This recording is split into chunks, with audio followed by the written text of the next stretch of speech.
श्री शिवाय नमस्तुभ्यम। हरे कृष्ण। आप सभी का दिन शुभ हो। फाल्गुन मास के शुक्ल पक्ष की त्रयोदशी तिथि और सही समय को लेकर इस बार शिव भक्तों में असमंजस की स्थिति बनी हुई है। दरअसल इस बार त्रयोदशी तिथि के आरंभ और समापन के समय में अंतर के कारण प्रदोष व्रत किस दिन रखा जाए, इसे लेकर बहुत ज्यादा असमंजस बना हुआ है। तो चलिए आज की इस वीडियो में हम आपको प्रदोष व्रत की सही तिथि, प्रदोष काल और ग्रह नक्षत्रों के शुभ संयोग के बारे में बताने जा रहे हैं। वीडियो बहुत महत्वपूर्ण है, पूरा जरूर देखिएगा। जानकारी पसंद आए तो वीडियो को लाइक करके कमेंट बॉक्स में हर हर महादेव लिखना मत भूलिएगा। इस बार शुक्ल पक्ष की त्रयोदशी तिथि 28 फरवरी दिन शनिवार को रात 8:44 से शुरू हो रही है और त्रयोदशी तिथि का समापन होगा 1 मार्च रविवार की शाम 7:09 पर। और इस बार 1 मार्च रविवार को रवि प्रदोष व्रत रखा जाएगा। ध्यान रखिएगा, प्रदोष व्रत केवल और केवल रविवार को है, शनिवार के दिन प्रदोष व्रत नहीं है, क्योंकि प्रदोष व्रत उस तिथि में रखना चाहिए जिस तिथि में प्रदोष काल का समय भी प्राप्त हो रहा हो।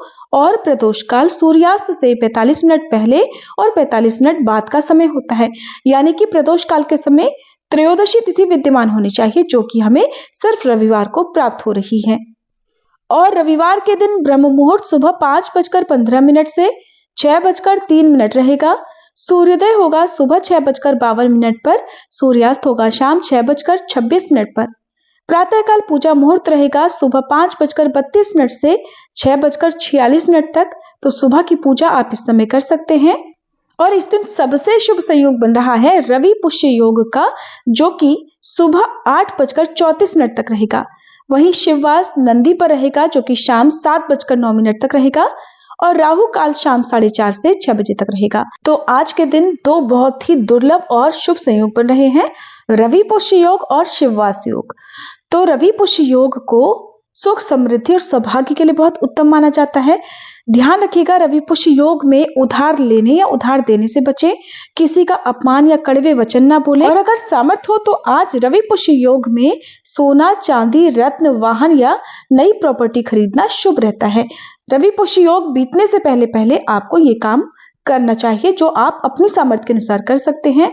वहीं तिल, गुड़, गेहूं और लाल कपड़ों का दान रवि पुष्य योग में करने से अत्यंत शुभ फलों की प्राप्ति होती है। कुंडली में सूर्य और शनि संबंधी दोष दूर होते हैं। रविवार के दिन प्रदोष काल का समय रहेगा शाम 5:41 से 7:11 तक। तो शाम की मुख्य पूजा आपको इसी शुभ मुहूर्त में करनी है। इसके बाद आप अपना उपवास चाहें तो भगवान शिव को अर्पित किए गए प्रसाद को ग्रहण करके खोल सकते हैं। वैसे अधिकतर लोग रवि प्रदोष व्रत का पारण अगले दिन सूर्योदय के बाद ही करते हैं, जो कि शास्त्र सम्मत भी माना गया है।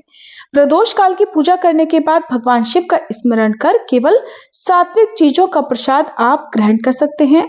और अगर आप प्रदोष व्रत का पारण अगले दिन सुबह करना चाहते हैं तो 2 मार्च की सुबह 6:12 से 7:38 के बीच में व्रत खोल सकते हैं।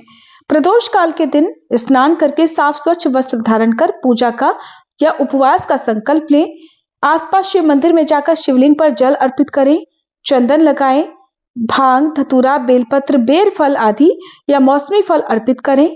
शिवलिंग के समक्ष धूप दीप जलाकर श्रद्धा भाव से कथा का श्रवण करें, शिव चालीसा का पाठ करें।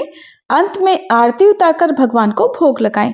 दिन भर उपवास रखें और उपवास के दौरान केवल जल, फल, दूध, दही या फिर घर पर निकाले गए फलों के जूस का सेवन कर सकते हैं। और रवि प्रदोष व्रत के दिन सूर्य देवता की पूजा करना, सूर्य गायत्री मंत्र का जाप करना या सूर्य देव से संबंधित वस्तुओं का जैसे तिल, गुड़, लाल वस्त्र या तांबे की चीजों का दान करना, तांबे से बनी वस्तुओं का, बर्तनों का दान करना शुभ माना जाता है। आज के दिन भोग में आप भगवान शिव को रोटी और घी मिलाकर, उसमें गुड़ मिलाकर चूरमा बनाकर उसका भोग भगवान को अर्पित कर सकते हैं। और जिसका एक हिस्सा गौ माता या नंदी बैल के लिए निकालकर किसी बैल को खिलाकर उसके बाद आपको व्रत खोलना चाहिए। ये थी आज की वीडियो। जानकारी अच्छी लगी हो तो वीडियो को लाइक जरूर कीजिएगा।